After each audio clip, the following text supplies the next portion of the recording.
2 Overdrive continues, powered by FanDuel, bringing you everything from the opening line to the final score. Bryan Hayes, the O-Dog, Jeff O'Neill, Jamie Noodles McLennan, confirm or deny later in the hour.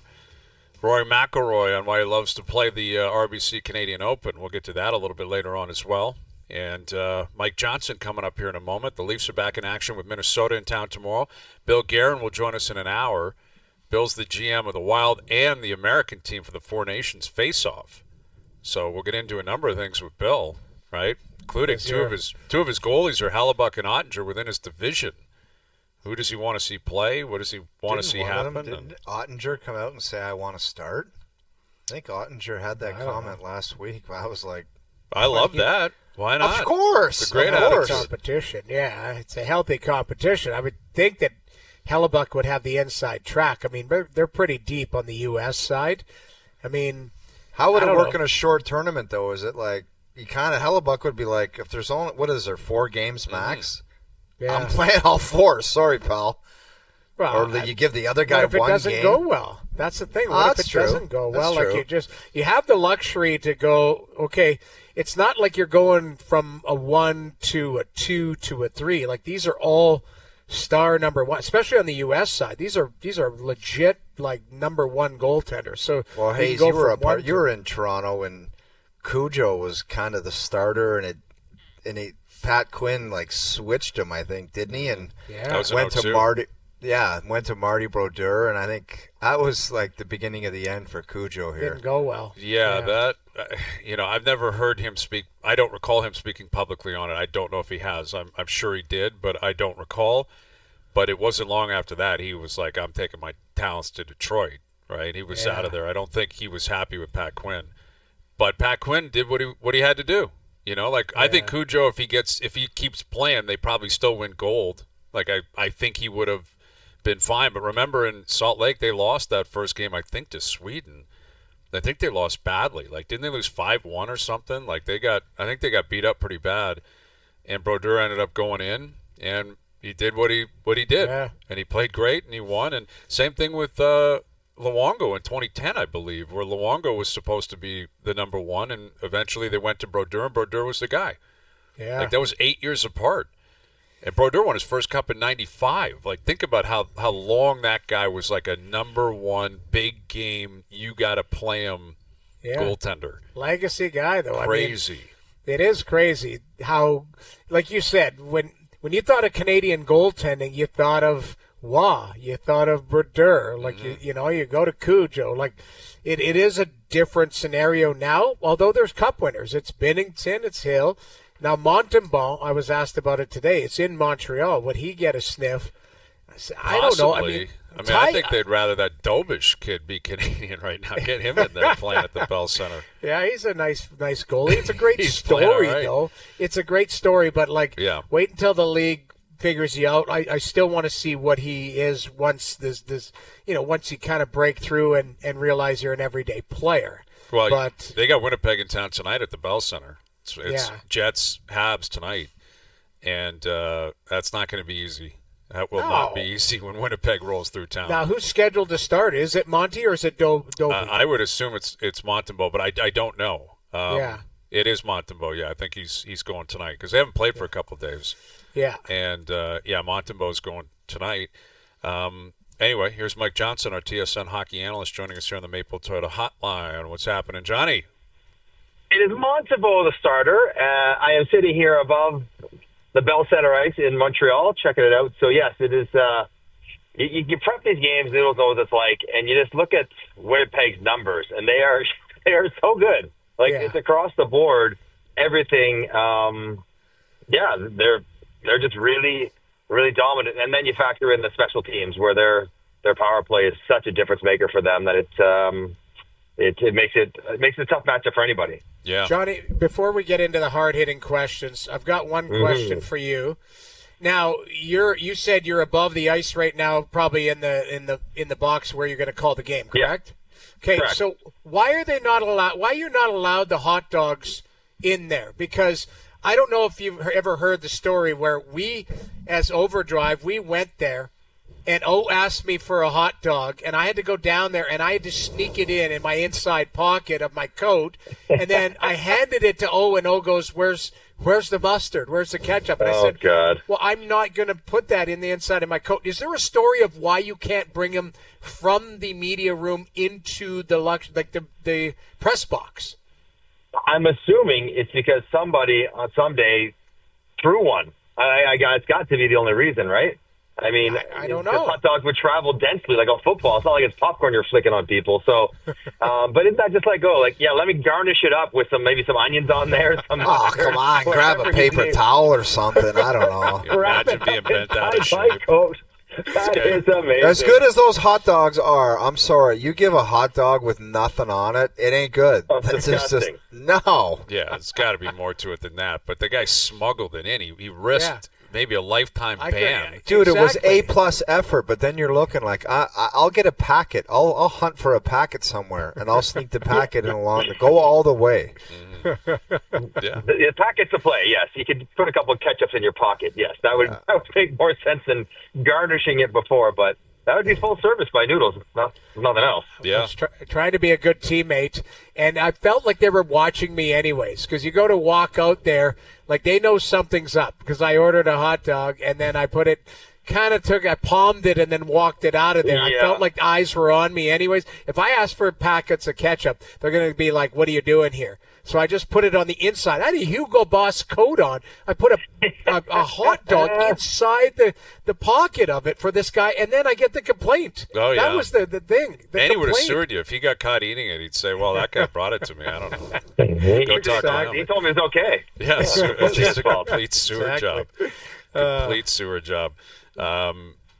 Anyway, so we were talking about, we actually haven't really got into these Jim Rutherford comments yet. Yeah. So Jim Rutherford, who is the president of hockey operations with the Canucks, was doing an interview with the Globe and Mail, with a columnist out there with the Globe in Vancouver or in BC, and is now on the record admitting there is a rift between Pettersson and JT Miller, which is just wild. Like, it's just, you never see this in sports. You see this in a 30 for 30 20 years later. Right? You never see it in the moment. Never comes out now. It never comes out in the moment. Always 10 years later, those two couldn't stand each other. They, there was a fight in the room or whatever. This is Jim Rutherford saying, yes, there's a rift between these two. And he went as far as to say, it's just simply untenable now, and something's got to give. Like, I'm paraphrasing, but he basically admitted, we've given it everything. He's like, we've tried everything we can. They've tried. It gets better for a bit, and then it goes sour again, so this can't continue. What do you make of the honesty, and is it leading you to believe, like it's starting to lead me to believe, there's a chance both of them are going to go, and it's not just one that ends up going?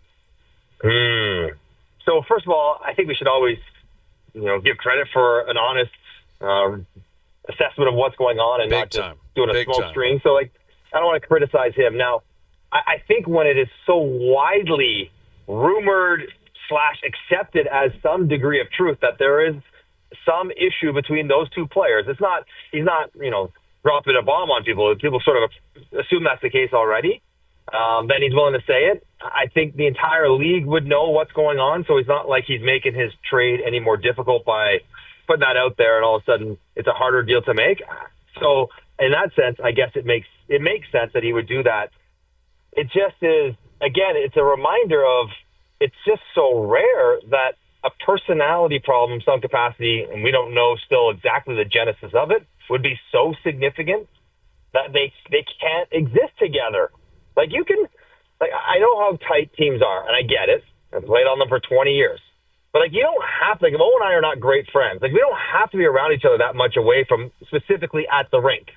We don't sit beside each other playing. We don't do dinners together. You don't have to be around each other that much, but obviously, not even that is going to be feasible long term.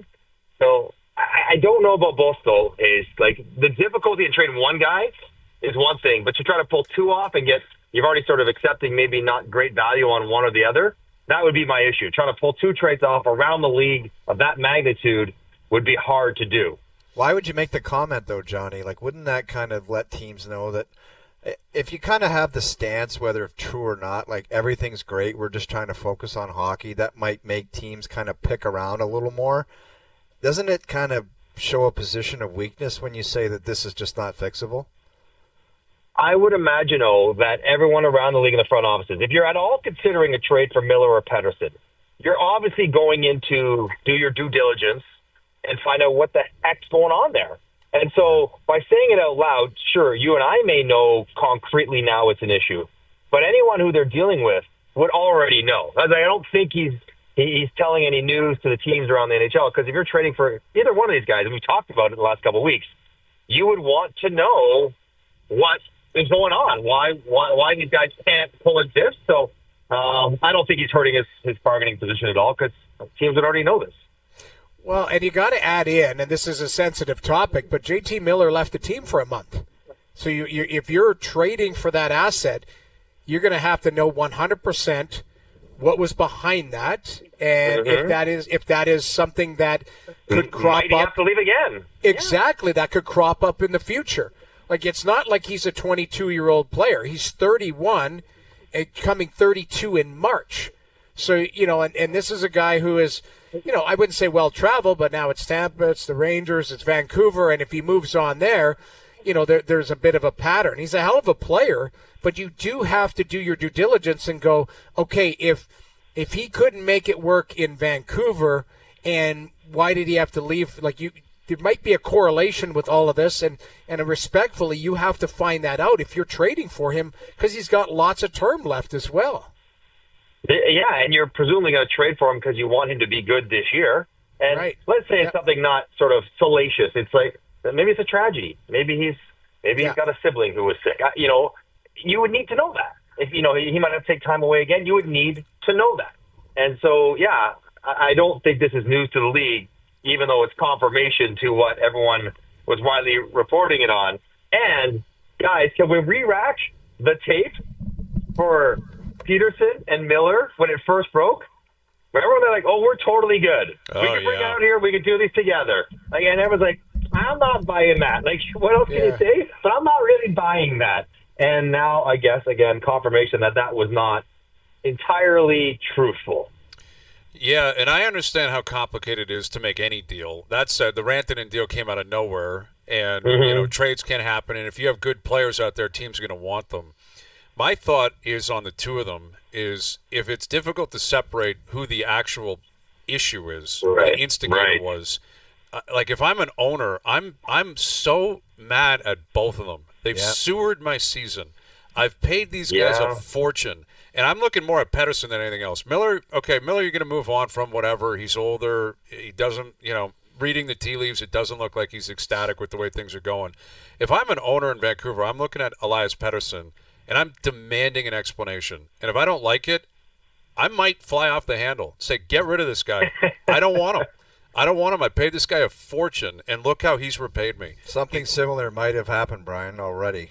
Absolutely. So, I guess that's my take on it. The overly emotional owner take, where it's like saying I'm paying this guy $11.5, and every time I look at him on TV, he looks pissy and whiny, and he doesn't play well, and it's always grumpy and just kind of ugh. Yeah, that would drive you nuts, drive you crazy, making the case to keep Elias Pettersson. To follow up on that, guys, I'd be like, hey, if this was I didn't hear about this when I was signing you to an $80 million extension. Right. I didn't hear about the issues in the room and how things were uncomfortable and how it wasn't a happy place. I heard the $90 million made you pretty happy. Where the hell was the news about this? There's no conversation about this when you signed the extension. It's only after you secured the bag that now it's like, well, you know what? It's not really a great environment for me. That's the part that would, if you're an owner, if you're going to get emotional, that would irritate you. Like, well, hang on. You got what you needed out of me, and then all of a sudden now it's a problem? Why wasn't it a problem before? And if it was such a problem, why didn't we hear about it when you might have said, listen, I want to resign, but I'm not resigning with that guy. Right. Because I can't coexist with that guy. Because then maybe they would have done something differently back then. And I don't blame Pettersson. I would have done the same. Listen, I hate Jeff O'Neill, but I got $90 million coming to me. I'll probably take the contract and sort out later. But as an owner, if that's the case, if that's how it went, which is, maybe in some capacity did go that way, that again, if you're getting emotional, that would be a trigger point for you. Mm-hmm. Well, for sure. Here's the crazy part, guys. Two different things. They have a chance. I think they're a playoff team. Like, it's between them and Calgary, legitimately. I mean, St. Louis is right there, but I think it's between them and Calgary. And secondly, Quinn Hughes could be arguably one of the best players on the planet. Like, and they're just pissing away. His game last night was insane. He's such an amazing player. Like, he's so good. And lost in all of this is this: Quinn Hughes is the captain. All he does is go out and dominate every night. And he's got to shine up what the hell's going on. Now, they've won 2 in a row. They're 1 point behind Calgary. Like I say, if I'm a betting man, I lean towards Vancouver just based on paper and where Calgary was at the start of the year.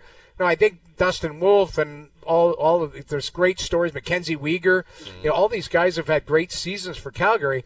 But I look at Vancouver; they could be a playoff team with all of this fiasco going on. That's I think, which is the biggest, spiciest meatball in Vancouver, because if you trade one or both of them, you better get something back to either continue that path on, or all of a sudden you're going to piss away Quinn Hughes's prime of his career. Yeah, that's what's sickening is Hughes is playing as well as he's playing. Yeah, and it feels wasted. If you're going to be if you're running Vancouver and you're Patrick Alvin or Rutherford and you're trying to be optimistic, what you are really hoping for is that you'll trade one of the two guys, presumably Miller, but whoever one of the two, not only do you get back whoever you get back, Dylan Cousins and whatever, and a draft pick, but you'll also get back the other guy. Like, that would be part of the story. Like, so Pettersson's been not good sort of moping around this year. Sure, he could dig in defensively, but he's not paid $11 million to be good defensively. He would be the first guy I talk to, Johnny. He'd be the first guy I talk to.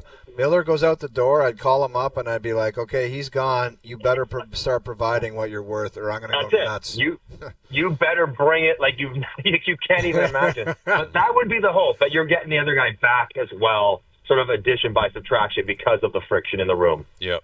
Yeah, no, for sure. We got Bill Guerin coming up just after 6, and spicy reaction to his side. That's that. No kidding, man. No kidding. Well, he's not ecstatic with the way his team's playing right now. And then Kaprizov had the surgery. I guess he's out for at least a month. That's a pretty spicy meatball. It's a big opportunity for the Leafs, right? Because you're getting a team that's a good team without Kaprizov. That's a big benefit to Toronto tomorrow night. And Kaprizov, after 25 games, he would have legitimately been the MVP of the league, or he would have been a finalist for the Hart. Like, that's how good he is, and that's how good he was playing. And his season sort of come off the rails with injuries. And Minnesota's been struggling after their great start. They're like a sub-500 team the last couple months, and so it's a chance to play well. The Leafs themselves are trying to get it back on track and finding some pace and some goals and some wins. So anytime you get a team without one of their big stars, especially Minnesota, who maybe relies on Kaprizov for their offense as much as any team relies on anybody in the league for their offense, that is an advantage you'd be irritated if you don't take advantage of it. Yeah, big time. And the Leafs are dealing with their own injuries, but Nye's likely returns come the weekend. Tavares likely returns come the weekend. Stolarz is going to take the trip out west. He may play. Pacioretty, I think, was practicing today. He may play tomorrow night. And even Calle Jarnkrok appears to be getting a little bit closer. And we brought up the word impact, which is somewhat of an arbitrary term. Like, how you determine it, what you look for in an impact player. Is it as simple as goals and assists? That's one thing. Is it physicality? Is it leadership? Is it special teams, etc.? But of guys like Pacioretty, like Jarnkrok, these kind of veteran guys, Yanni Hakanpää, if he's healthy, let's presume healthy, he can play.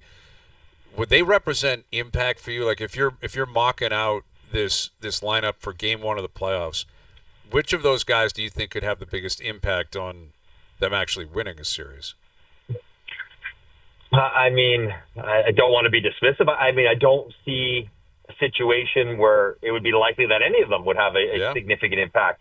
Maybe Pacioretty, if he is slotted on the second line. Whoever that sixth forward is, McMahon, Pacioretty, Domi, trade guy, that guy is the guy.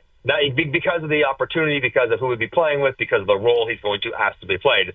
Other than that, it's going to be, physical, reliable, and maybe Jarnkrok scores a goal, and maybe Pacioretty makes a play for one goal. But Hayes, I don't know if any of those guys, by the way the team works and operates, that I would expect any of them to be massively impactful down the stretch into the playoffs in a series. They can be contributors, which is, I think, really all Toronto wants them to be. Like, be a positive contributor to our team, help us win, whatever that means, face-offs, killing penalties, good forechecks.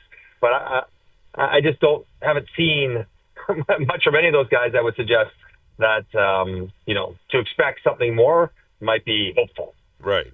Yeah, I think that's reasonable. And again, I think that is what, like the impact guys, we know who they are. We know who they have to be. And they got lots of them, right? Yeah, they do. They're not lacking, exactly. Like if you have a healthy Matthews, Marner, Nylander, Tavares, Riley, Tanev, McCabe, and a good starting goalie, that's pretty much all you can ask for. Like what more can you ask for? But at some point, you're going to need depth players to have big moments. I guess, impact would indicate that they have a 2-month run of doing that. I'm not sure that's reasonable for anybody. It might be once in a while. It might be Ross Colton, right. scoring or that goal. McMahon, pop up there out of nowhere, 2 goals. And you might not hear from him again the whole series, but doesn't matter. In that game, he was a difference maker. Yeah. Yeah. Exactly. Yeah, it's going to have to happen at some point. And, again, they got Minnesota here tomorrow, then they're heading out west later in the week. All right, Johnny, enjoy Montreal, and we'll do it again later in the week. I'm going to smuggle a hot dog into the booth just for you, Noodles. On a picker, it didn't happen. Be careful, man. One. That's true. They're on high alert out there. Be careful. As an alumni, I can do these things. That's very valid. They can't do anything to you. What if they catch him, though? What if they catch you and be like, sorry, you get kicked out of the game? What and I can't do the game tonight. That might be worth it for the story. That might be. Is it muddy? Have him go Vince Scully tonight. Just call it by himself. That's it. Listen, guys, Phil Bourque, the color guy for the Penguins last night in San Jose, had to call the game. Their play-by-play out west came up ill, and Phil Bourque basically was a play-by-play / Vince Scully. Wow. Could you do it, Johnny? Could you do it tonight? Oh, I know, but could you? Like, I would struggle. No. Like, we know the players, but like the cadence and stuff like that, I would be a mess. No, I'd like to think I can, but I know I can't. The odd time I'll hit mute on the TV and try it. I'm like, nope, I got nothing.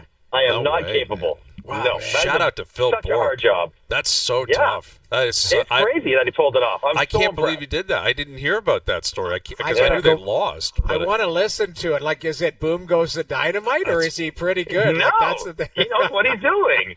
The old 2-9er came through. Wow. No way. Phil Bourque, what a stud. He's a beauty. That guy's a beauty, too. Awesome, I love that guy. That's awesome. All right, Johnny. Well, good luck. Let's hope Muddy shows up tonight. If not, you're on, man. You can't pull the chute now. Phil Bourque did it. You have to do it. The bar's been set way too high. Exactly. All right. Thanks, Mike.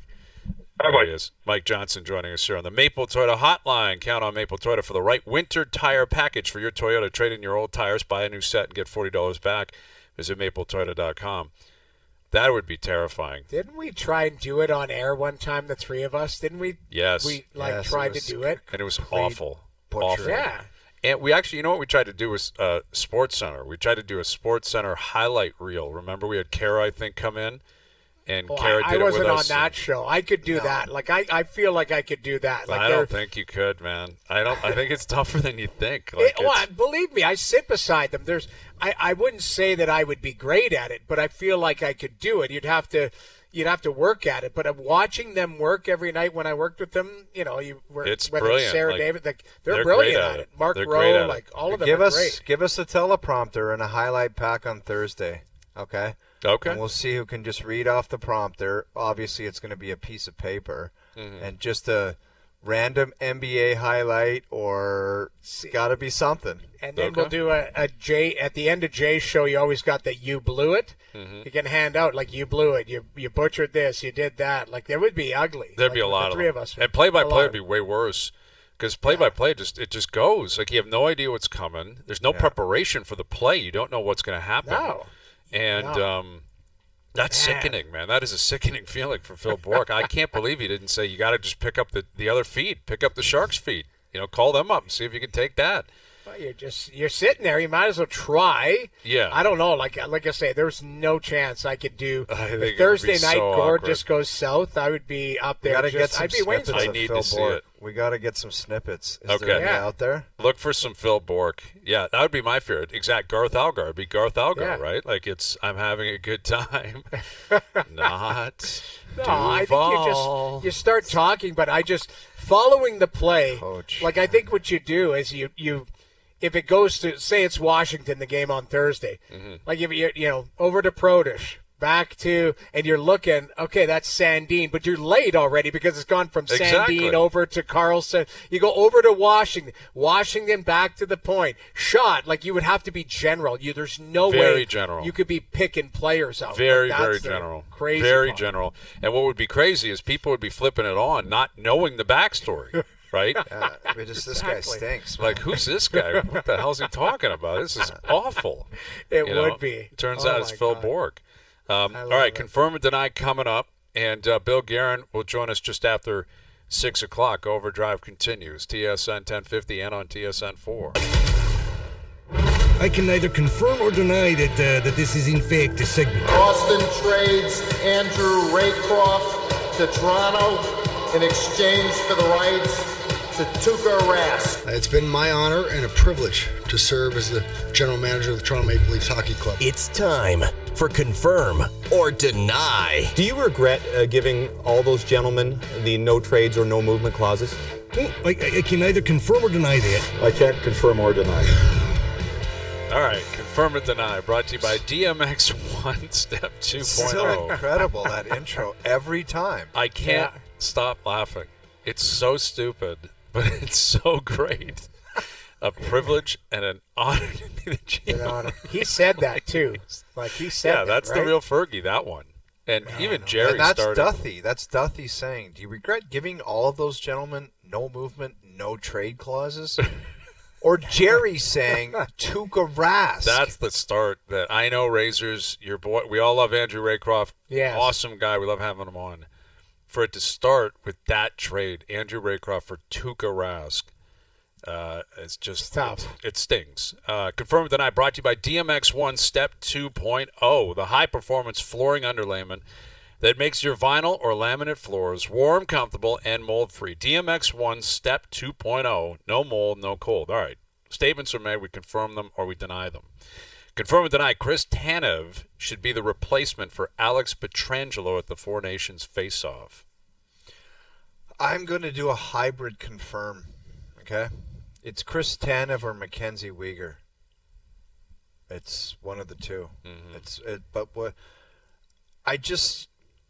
I don't know if you're going to be playing such great players and asking them to do, like, a minute left in a one-goal game. Aren't you putting Cale Makar on the ice? Or are you going to look for a shutdown guy like Chris Tanev? You tell me. What are you going to do? Well, it depends on what the score is. Cale Makar is looking back at the defense coach. He's kind of saying, I go out at this like, don't you put him out? He might play 30 minutes. He might. And if you're down one, obviously Cale Makar's on the ice. If you're tied, you might have him on. You probably do. Up one or up two, I'd have Chris Tanev on the ice. Yeah, there's also the Bouchard kid who I thought he played pretty damn good in the playoffs last year. He did play pretty. And they're getting better. He's getting better. The Oilers are chugging, man. They won again last night. I'm going to deny it. I'm going to say it's Bouchard or Weegar. Okay. Yeah, I'm denying it too because if you're looking just to replace that player, Pietrangelo has offense in his game, so that's more Bouchard or Weegar. If it was a stay-at-home, defenseman, if it was Parayko, who's kind of morphed into more of a stay-at-home, then I lean Tanev. But if you're replacing the player, Pietrangelo, I'm going with Weegar or Bouchard or somebody in that ilk. If it's replacing Parayko or whatever, I'm going in that mold. I'm going Tanev. So I'm denying it. I'm saying the other two or others. Yeah. I still think this is crazy. I know other people, but does Drew Doughty have any sniff? He's just been out for so long, man. I know. Dude, it doesn't matter. But I think you got to watch and maybe you don't replace Pietrangelo for 10 days and just have a sniff at what Drew Doughty's doing.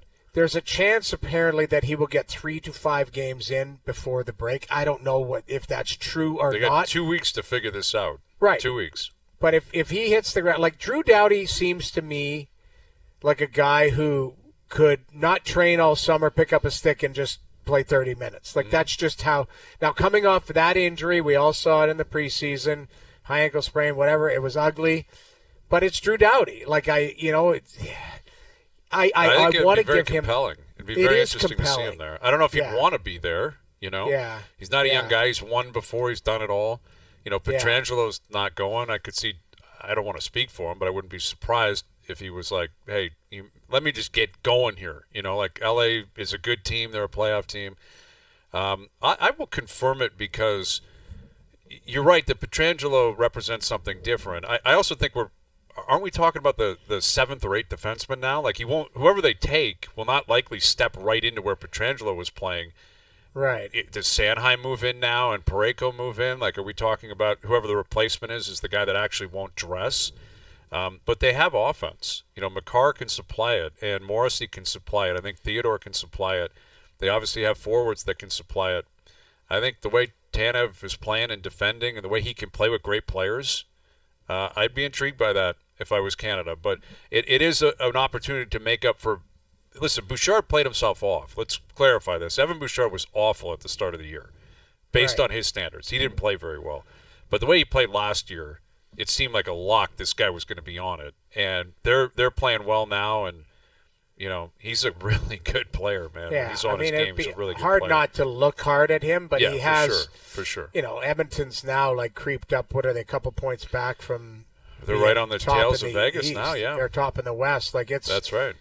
So to me, he has to be looked at hard. I got you. By the way, that turnaround is incredible. I was like, these guys, maybe they just can't get it together after going to the Cup final, and now they're sniffing around the top of the division. What a turnaround. Yeah, they look really top good. Of the league. They're third in the NHL. Like, they're third in the NHL. They're 3 points behind Washington and Winnipeg. Sorry, that's an insane turnaround. 4 wow. points. Again, second year in a row. Yeah. Yeah, no, it's extreme, man. And like they're now ahead of Vegas by 1 point with the same amount of games. But I still think there's going to be some jockeying down the stretch. There's still there's a lot of games left to be played for sure. All right, confirm or deny, Logan Thompson of the Washington Capitals will make the Olympic team in 2026 for Canada. Whew. I'll confirm it. He's got to be one of the guys if he continues to do what he's doing in net. How could you ignore it? And other guys are going to – there's two things. Other guys are going to fall off, but there might be some kid that emerges from nowhere. Not nowhere, but kind of just makes himself known that he's a go-to guy. But I'm going to confirm that he's going to be a part of the mix. I think he's 100% part of the mix. A lot of that could tie to, what if Bennington stands on his head and Canada wins? All of a sudden they go, okay, we don't really have, quote-unquote, the crisis in the crease crisis or however we like to term it or whatever, then all you need is one. Montembeault's not going anywhere. Braden Hill's not going anywhere. Stuart Skinner's not going anywhere based on their age and where they are and the teams they play. But Logan Thompson has to be there. He has to be in that conversation because he's 27 years old as well. But will he make the team? Only 3 of them go. That's the question. Will he be one of the 3 that goes? I'm confirming, but it's a thin a little hybrid confirm. Look at you guys. It's a thin. I'm Fergie the scout, Fergie the AGM. Okay. Scout. I'm going to confirm it as well. Not with 100% confidence. I'm with you. But I will say, let's put it this way. And again, this doesn't apply to this question because this is about next year.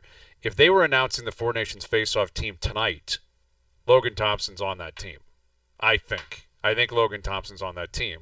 Right. The question is, who would they take off? Would they probably take Montembeault off? Montembeault has been a little bit inconsistent the last little while. I think they want someone from Montreal on that team, but anyway, it's irrelevant. It doesn't matter. The team's been set. It's all good. But I'm going to confirm it because he's been so good. He needs a really good playoff performance. Doesn't mean he needs to win a cup, but even if they lose in the first round, it can't be because of him. But if he shows up in big games down the stretch into the playoffs, I think he'll make it. All right, confirm or deny, both Lamar Jackson and Josh Allen will win a Super Bowl in their careers. I'm going to deny that one. I'll give one of them one, but I just don't. I don't see life just doesn't work out where it's like, hey, I was great, I got a Super Bowl. doesn't work that way. I'm going to give one of them one, and as crazy as it sounds, I'm going to pick Allen over Lamar. Really? Yeah. Yeah, I am. I can reason with that. Allen's been closer. Allen's played better in terms of his playoff performances. I just don't like the energy and the vibe that Lamar has in the playoffs. I mean, he kind of gets through that first game, and then he just kind of he dips. There's just no other way around it. Yeah.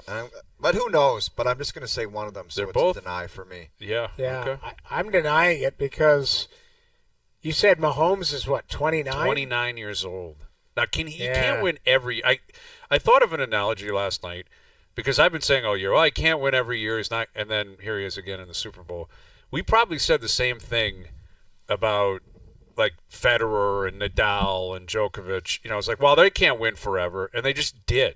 Yeah, they just kept winning. Literally. It was like Nadal. Well, he can't win the French Open every year. Yeah, he actually did just keep doing that, and it's different because it's a team sport and it's a violent sport. There's different elements to it, but it does seem likely that Mahomes is just going to go there every 2 years at a minimum. Right. Like at a minimum, he's going to cut your opportunity in half, him existing. And then the two of them have to battle out. And who's to say another quarterback doesn't, like Justin Herbert figures it out at some point. Or Joe Burrow. Joe Burrow, exactly, gets a defense behind him, and all of a sudden Burrow's a guy to be reckoned with. Yeah. I hate to say it, but I think I'm going to deny it. And I hate feeling that way because I love both of them as players. I love watching them. They're both entertaining guys, easy guys to like. You're saying neither. No, I think one of them will. Oh, okay. I kind of lean towards Allen, but Allen, man, 0-4 against the Chiefs. They've been in the league for a while now. You just got to hope that Red Sox thing pops up one year. Exactly. Where it's like they're down big in the fourth and they just have a miraculous comeback and they go on to win the Super Bowl and all of it's over. Right. Because for years, the Yankees are the Yankees, and they dummy the Red Sox. And then the Red Sox were down 3-0, and they came back and won it and won the World Series. Yeah. Well, exactly. And this is like the conference alone. Yeah, you got to get through Mahomes. Maybe you got to get through Burrow at some point. Maybe C.J. Stroud keeps growing, and that's really tough. there's just so many different variables in play and different things that get in your way. But I think one of them will. I wouldn't, obviously wouldn't be shocked if both of them did. But at this point, I'm going to deny that they both do as of today. All right. This is one that we picked up on yesterday. Continuing with the theme of the Four Nations face-off.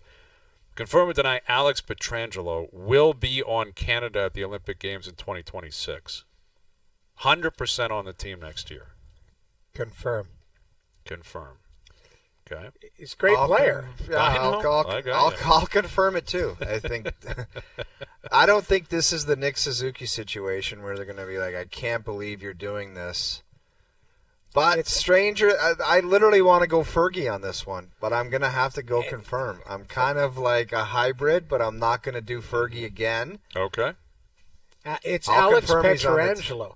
He's not a young guy, though, anymore. Let's not forget that. I know, but it's Alex Pietrangelo. This isn't a guy, it's a first-time Hockey Canada thing. This guy's been there, done that, won cups, been a captain in the league. He deserves the respect.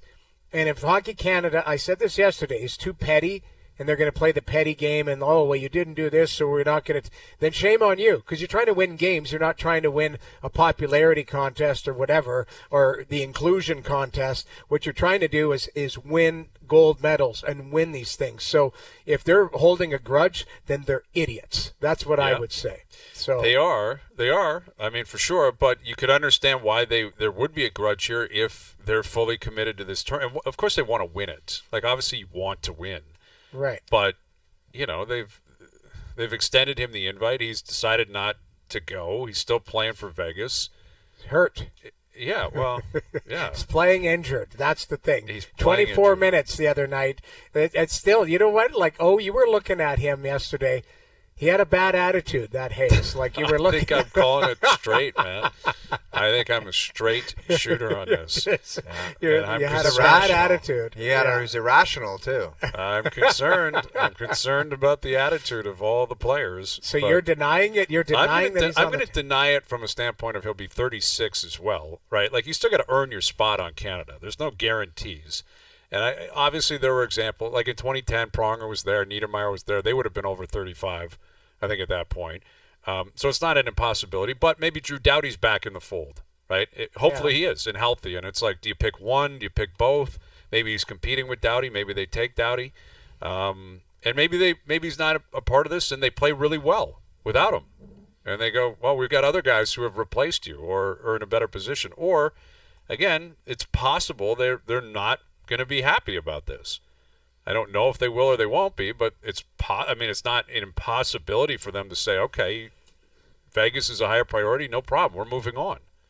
Right. I wouldn't hold that against Hockey Canada either if that was their mentality. I understand what you're saying, Noodles, but I could just see him playing ahead of Travis Sanheim and ahead of Colton Parayko. Right. Yeah. Just Hockey Canada's mandate is going to just be bring the best players moving forward. I would think that would be at any level. It may not be the worst idea. Yeah, exactly. Okay. All right. Okay, I got a bunch more we'll get to later this afternoon.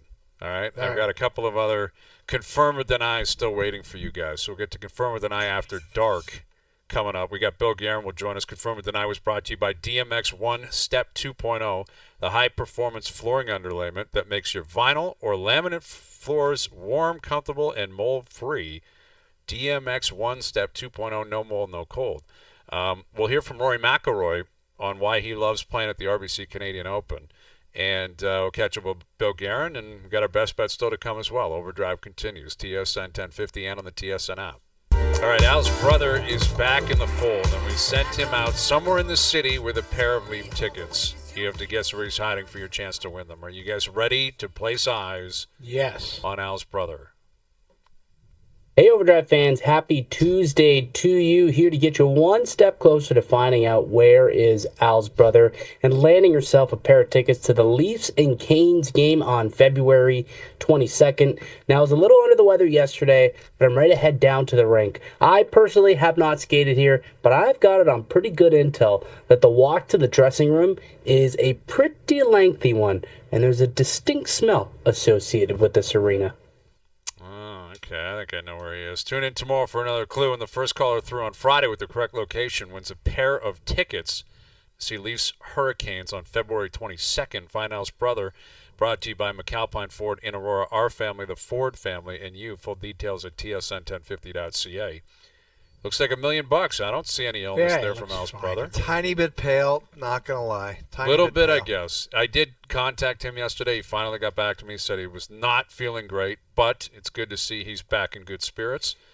And we'll have our Super Bowl picks in, I guess, a week and a half, right? Nothing this Friday. That's kind of depressing. First time in a long time. No NFL picks to look forward to, right? No football this weekend. Yeah. It's tough, man. Man, oh, man. Very well, tough. you guys are down to the short strokes now. You got to figure it out. Mm-hmm. And I want in at least to help Doogie and oversee things because I just feel like there's going to be a lot of bitching and complaining from one side when they lose, right? So I want to keep the integrity of this the right way down the middle. No, you're not going to help them out. You're fully taking over. Well, listen, I will advise. Guy might go nuts.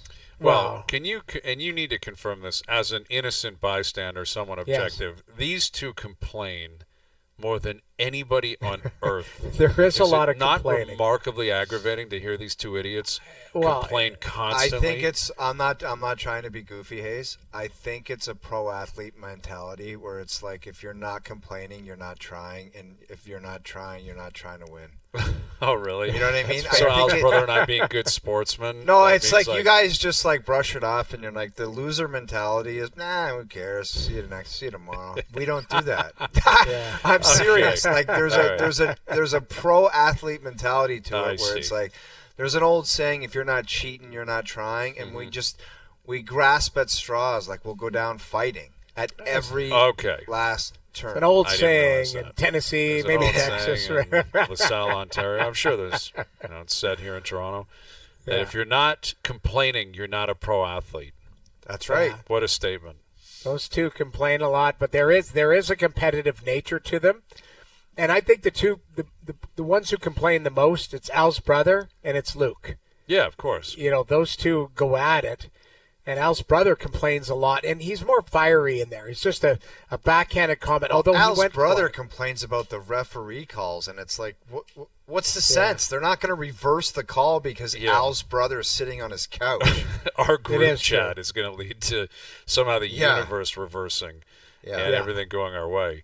But yeah, it's I'm curious to see what Josh Allen and what the Bills, what they do from here, because I'm sure they're still just sick about it, like sick about the fact that they've got to watch Mahomes do it again, and what's on the line for Mahomes, what's on the line for Jalen Hurts. Like, if you're Jalen Hurts and you're watching Mahomes do what he's doing to Josh Allen and Lamar Jackson and everyone else in the AFC, you're looking at this thinking, who's beating this guy? Like, Tom Brady beat him. Joe Burrow beat him once in the playoffs. Jalen Hurts, it is a massive legacy moment for him. Like, if he can be on record as a guy that beat Mahomes, it is so significant. And that's going to be a huge talking point over the next 2 weeks. Obviously, the greatness of Mahomes, what's at stake, but we all know that. What's at stake for Jalen Hurts? Pretty incredible. And when you think Nick Foles, who did he beat? He beat Brady in the Pats. Like, when Nick Foles won his, he beat the GOAT, and now they've gone full circle, and Jalen Hurts and the Eagles have the opportunity to do the same thing to Kansas City. All right, Bill Guerin will join us, GM of the Wild, Minnesota in town tomorrow night, GM of the American team as well for Four Nations. Bill's coming up. We've got Confirm or Deny After Dark. Best bets still to come as well. Overdrive continues. TSN 1050 and on the TSN app.